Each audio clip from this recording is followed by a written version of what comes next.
This KIMO pole saw feels and looks rugged. It has a 20 volt 4 amp hour battery system that only takes 1 hour to charge when fully drained. The two telescoping aluminum poles are made of a heavier gauge aluminum. They're not floppy like some of these fiberglass extension poles you get with some saws. It has a lever locking device for the poles.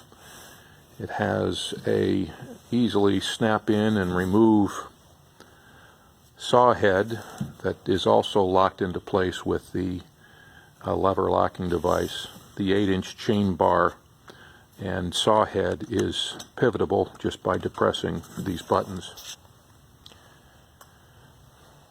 Overall, this looks to be impressive, and I'm eager to start my spring pruning job.